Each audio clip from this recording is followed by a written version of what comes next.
اسی طرح جنات کا جو ہے یہ سلسلہ ان لوگوں سے قائم رہتا ہے. جنات بھی ان سے نسبت حاصل کرتے ہیں، جنات بھی اپنی روح کا عرفان حاصل کرتے ہیں اور اللہ کے عارف بنتے ہیں. جنات میں بھی ولی اللہ ہوتے ہیں. انسانوں کو یہ فضیلت ہے کہ اللہ تعالیٰ نے انسان کو علم الاسماء عطا کر دیا. جنات کو نہیں دیا. جنات کو حصہ ملتا ہے لیکن تھوڑا سا ملتا ہے. انسانوں کو اللہ تعالیٰ نے بہت بڑا حصہ عطا فرمایا. اور علم الاسماء وہ علم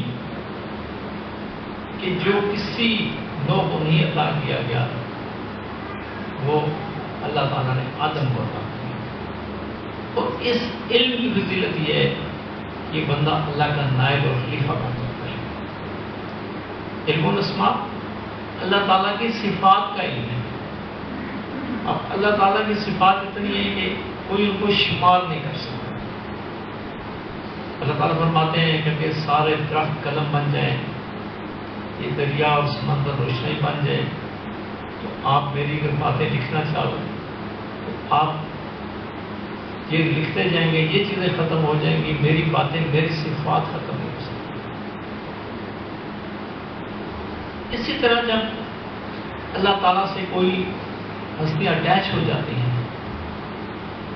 اب حضور نبی کریم علیہ السلام کی اگر ہم بات کریں، اب دیکھیں تقریباً 1500 سال ہونے کو آ رہے ہیں اور مسلسل حضور کی سیرت مبارکہ پہ کتابیں لکھی جا رہی ہیں اور ہر لکھنے والا یہ کہتا ہے کہ حق تو یہ ہے کہ حق ادا نہ ہو.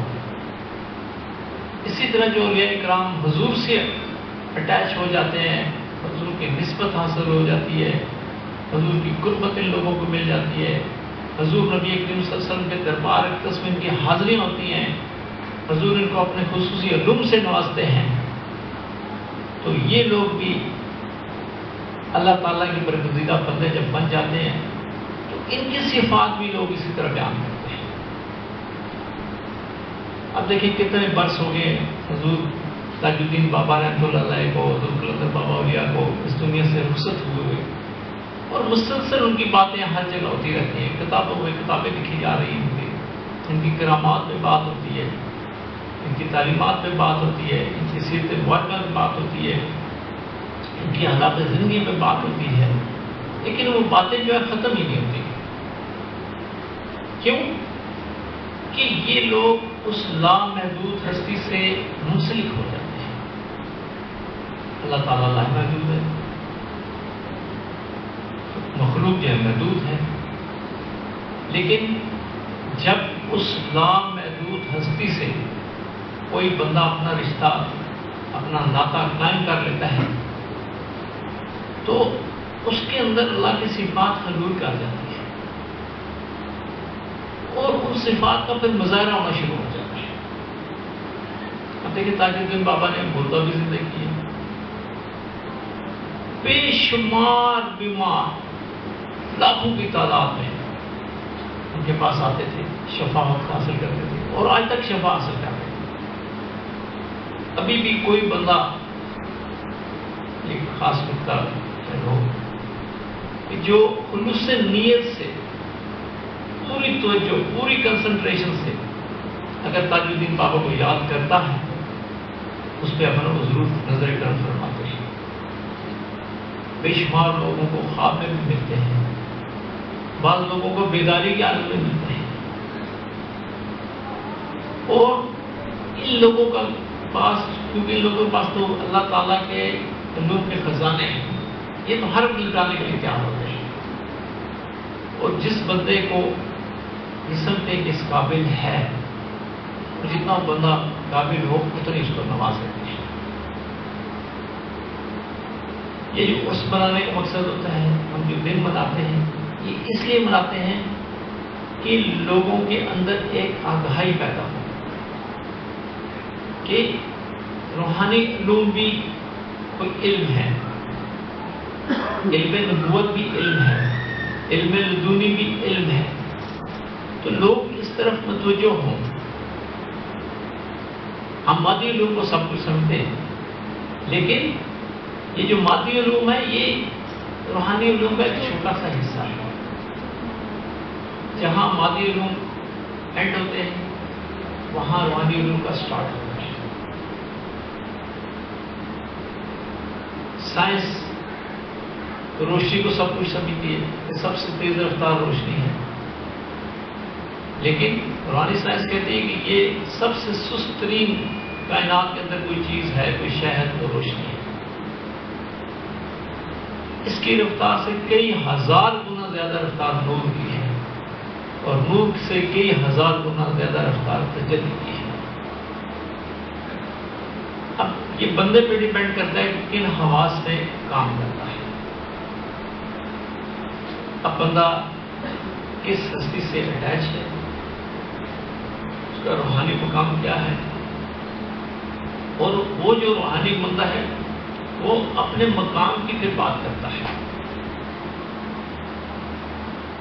جیسے اللہ تعالیٰ فرماتے ہیں انبیاء کرام کے متعلق میں نے بعضوں پہ فضیلت عطا فرمائی، اسی طرح اولیاء کرام کی بھی درجہ بندیاں ہیں،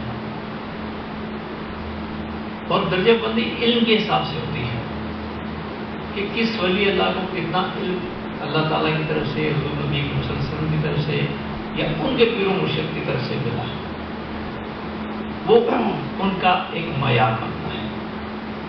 اب تاج الدین بابا جیسی جو ہستی ہیں، ان کو ڈائریکٹ حضور نبی کریم علیہ السلام سے، حضرت علی کرم اللہ وجہہ سے اور بہت سارے اولیاء کرام سے جو ہے فیض و برکات جو ہے وہ ملے ہیں، بہت سے علم سے نوازا گیا ہے، اور ان کا تصرف ابھی تک جاری و ساری ہے۔ یعنی کہ یہ لوگ اگر اس دنیا سے پردہ کر جاتے ہیں تصرف ختم ہوتا ہے۔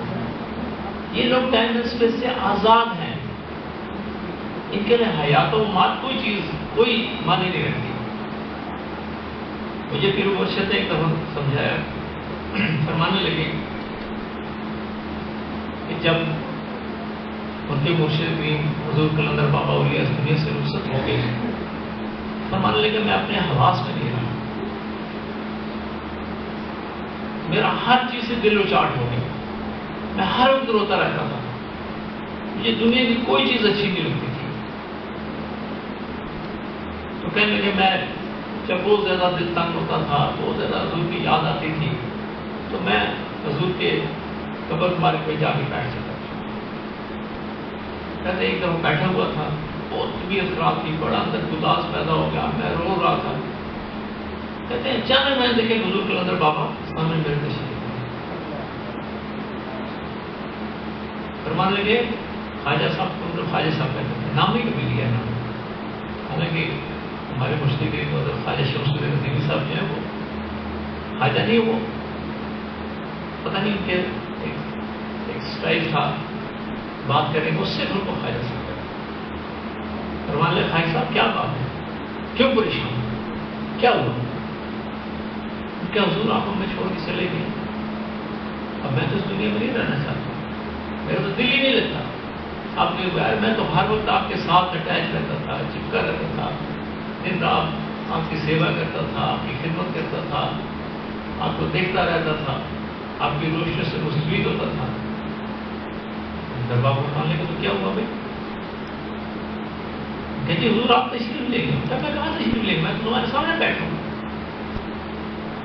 میں کہا نہیں حضور وہ جو سلسلہ کچھ اور تھا، میں کہا نہیں کوئی سلسلہ اور نہیں، کیا آپ تو آپ روحانی طور پہ ہیں؟ میں کہا روحانی طور پہ، ادھر ہاتھ لگاؤ مجھے، کیونکہ انہوں نے کہا کہ میں آپ کے پاؤں دباتا تھا، آپ کی خدمت کرتا تھا۔ میں کہا ابھی آپ پکڑو میرے ہاتھ، پکڑو میرے پاؤں، دیکھو دباؤ۔ مسلم فرماتے ہیں میں نے جب ہاتھ پکڑا ان کا پاؤں دیکھے بالکل کوئی سیم، کہتے میں ہکا پکا ہو گیا، یہ کیا بات کہ ہم تو ان کو سمجھتے چلے گئے، آپ بھی روشنی کی طرح ہوں گے، میں ایسے ہاتھ دھو گے تو جسم سے ہاتھ میں گزر جائے گا، یہ تو بالکل ٹھوس ہے بھائی۔ تو قلندر پاپا نے فرمایا بھائی صرف زون چینج ہوتا ہے، بندہ مرتا نہیں ہے، منتقل ہوتا ہے، ایک زون سے دوسرے زون میں چلا گیا۔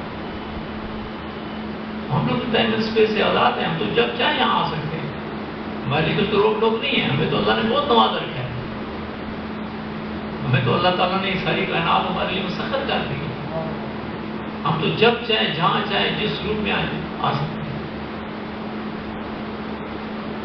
تو یہ جو ہستیاں ہیں نانا تاج الدین رحمۃ اللہ علیہ، جو آج ان کی ہم باتیں کر رہے ہیں، ان کو یاد کر رہے ہیں، اور ان کے فیوز و برکات سے ہم مستفید ہو گئے ہیں۔ اگر آپ تھوڑا سا گہرائی میں جائیں گے، سوچیں گے، یا یہاں نہیں سوچ سکتے، گھر جا کے ذرا سوچیے گا، تھوڑا سا ٹائم نکالیے، مراقبہ کیجیے۔ یہ مراقبہ جو ایسے نہیں کرایا جاتا، مراقبوں پہ ہمارے کافی دنوں سے لیکچر بھی چل رہے ہیں یہاں پہ، وہ ٹاپک ہم سے سمجھ نہیں رہا، حالانکہ بظاہر مراقبہ چھوٹا سا لفظ ہے، لیکن اس کے مفاہیم بڑے ہیں۔ یہ جو لوگ پوری کنسنٹریشن سے مراقبہ کرتے ہیں وہی اس کی لذت سے آشنا ہوتے ہیں، جو صرف ٹوٹل پورا کرتے ہیں، جیسے نماز میں بھی ایک ٹوٹل پورا کرتے ہیں، تو وہ نماز کی لذت سے آشنا نہیں ہوتے۔ اسی طرح جو دوست مراقبہ کرتے ہیں، ایک ٹوٹل پورا کرتے ہیں، جی مرشد نے کہا جی آنکھیں بند کر کے بیٹھ گئے ہیں، بس یہ 10 منٹ بیٹھنا ہے، 15 منٹ بیٹھنا ہے، آدھا گھنٹہ بیٹھنا ہے، بس ایک بیٹھ کے اٹھ کے بس یہ مراقبہ کرنا ہے، نہیں۔ مراقبہ نام ہے پورا کنسنٹریشن، بہت گہرائی میں چاہیے، تفکر کریں، غور و فکر کریں۔ آج بھی اگر آپ گھر میں جا کے تھوڑا سا ٹائم نکالیے گا، میری یہ عرض ہے آپ سے، درخواست ہے آپ سے کہ تھوڑا ٹائم نکال کے صرف تھوڑی دیر کے لیے تاج الدین بابا کا تصور کیجیے۔ یہاں کوئی سلاسل کی بات نہیں ہے کہ جی کوئی سلسلہ تاجیہ کے لوگ ہیں انہیں کی وہ ملکیت ہے، یا سلسلہ زینہ کے لوگ ہیں انہیں کی ملکیت ہے۔ روحانی لوگ کسی کی ملکیت نہیں ہوتی، یہ پبلک پراپرٹی ہوتی ہے۔ جو ان کو یاد کرتا ہے خلوص سے، یہاں خلوص کرتا ہے، خلوص سے نیت دیکھی جاتی ہے۔ یہاں یہ ڈرامے نہیں دیکھا جاتا کہ کسی نے چوگا پہنا ہوا ہے، داڑھی کتنی رکھی ہوئی ہے، بہت پہنچے اس کے اوپر ہے، نیچے ہے، کیا ہے، نقاب ہے، فلان، نو، ان چیزوں سے یہ مبرا، ایون کہ مذہب سے وہ مبرا۔ آپ دیکھیں تاج الدین بابا رحمۃ اللہ کے پاس کون سی نیشن، کون سا مذہب کے بندے نہیں آتے،